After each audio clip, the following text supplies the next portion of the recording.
ఏంటో చాలా సింపుల్‌గా 2023 పూర్తయిపోయింది. 2023 న్యూ ఇయర్ సెలబ్రేషన్స్ మొన్నే చేసుకున్నట్లుగా ఉంది. ఇంతలోనే చాలా అంటే చాలా ఫాస్ట్‌గా ఈ ఏడాది గడిచిపోయింది. మిగతా విషయాలన్నీ పక్కన పెడితే 2023లో మాత్రం చాలా వరకు అద్భుతమైన సినిమాలే రిలీజ్ అయ్యాయి.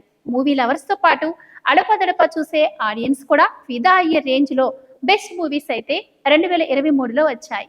మరి ఈ 2023లో రిలీజ్ అయిన మూవీస్‌లో చాలా వరకు మంచి సినిమాలే రిలీజ్ అయ్యాయి. వాటన్నింటి గురించి కాకపోయినా టాప్ 5 మూవీస్ గురించి తెలుసుకుందాం. 'బాహుబలి' తర్వాత సరైన హిట్ లేని ప్రభాస్‌కి 'సలార్‌తో అదిరిపోయే బ్లాక్ బస్టర్ దొరికింది. ఈ సినిమాతో ప్రభాస్ ఫ్యాన్స్ ఆకలి కూడా తీరిపోయిందనే చెప్పాలి. ఇక ఈ మూవీ రిలీజ్ అయిన 5 రోజుల్లోనే 500 కోట్లకు పైగా కలెక్షన్స్ ని నమోదు చేసి టాలీవుడ్ టాప్ గ్రాసర్ గా నిలిచింది. ఓవరాల్ గా ఈ cinema pan India top grosser గా కూడా నిలిచినా ఆశ్చర్యపోనక్కర్లేదు. ఇక సినిమా కథ పరంగా చూసుకున్నా కూడా సలార్లో మంచి డెప్త్ ఉంది. సోషల్ మీడియాలో కథ గురించి ఎన్నో రూమర్స్ వచ్చాయి, కానీ సినిమా లవర్స్ కి మాత్రం ఈ సినిమా చాలా బాగా నచ్చింది. మెయిన్ ఈ మూవీలో ప్రభాస్ ఎలివేషన్స్ ఓ రేంజ్ లో ఉన్నాయి. ఇక ఇంటర్వెల్ ఫైట్ సీన్ కూడా ఊహించిన స్థాయిలో ఉంటుంది. ప్రభాస్ నుంచి ఎక్స్పెక్ట్ చేసే ఆడియన్స్ కి ఫుల్ మాస్ ట్రీట్ అది. జస్ట్ ఆ ఒక్క యాక్షన్ సీన్ చూడడానికి కూడా మూవీకి వెళ్ళిన వారు ఉన్నారంటే డౌటే లేదు. డైరెక్టర్ ప్రశాంత్ నీల్ ఈ మూవీకి తన బెస్ట్ టేకింగ్ ని అందించారు అనిపించింది. ఇక నెక్స్ట్ మూవీ లియో. ఈ సినిమా Kollywood star hero Vijay Thalapathy star direction లో లోకేష్ కనగరాజ్ కాంబోలో వచ్చిన latest movie Leo. Pan India లెవెల్లో తెరకెక్కిన ఈ సినిమాలో త్రిష హీరోయిన్. ఖైదీ, విక్రమ్ లాంటి బ్లాక్ బస్టర్ తర్వాత లోకేష్ నుండి వస్తున్న సినిమా కావడంతో లియోపై భారీ అంచనాలు ఏర్పడ్డాయి. కేవలం విజయ్ ఫ్యాన్సే కాదు, ఇండియా వైడ్ గా ఉన్న సినీ లవర్స్ కూడా ఈ సినిమా కోసం ఈగర్ గా వెయిట్ చేశారు.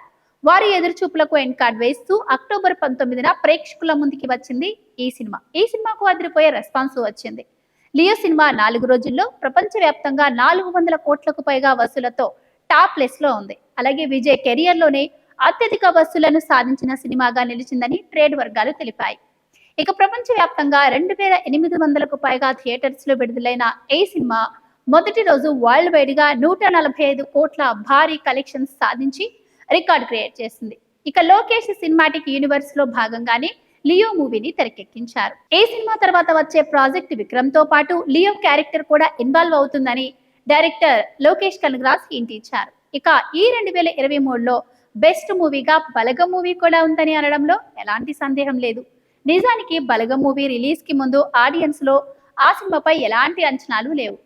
కమెడియన్ కమ్ యాక్టర్ గా సినిమాల్లో చిన్న వేషాలు వేసే నటుడిలో ఇంత గొప్ప కథ ఉందని కూడా ఎవరూ గెస్ చేయలేరు.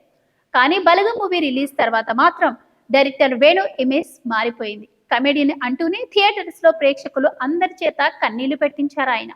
ఉమ్మడి కుటుంబాలు, బంధాలు, బంధుత్వాలు కనుమరుగవుతున్న ఈ రోజుల్లో మనుషులలో అనుబంధాలను మరోసారి గుర్తు చేసే కథతో బలగం సినిమాను తెరకెక్కించారు వేణుటిల్లు. నటుడిగా తన ఇమేజ్ కథలో గాని సినిమాలో గాని కనపడనివ్వలేదు. ఆ నవ్వుల వెనుక దాగిన మనసును మాత్రమే చూపించారు. ఓ మనిషిని మనకు శాశ్వతంగా దూరం చేసేది మరణం. అయితే ఆ మరణం తర్వాత కూడా ఇంటి పెద్దలు వాళ్ళ పిల్లల గురించి ఆలోచిస్తారని, వారి మంచే కోరుకుంటారని ఎంతో అద్భుతంగా చూపించిన కథ బలగం. 3 కోట్ల రూపాయలతో తీసిన ఈ సినిమా 30 కోట్లకు పైగా వసూలు చేసింది.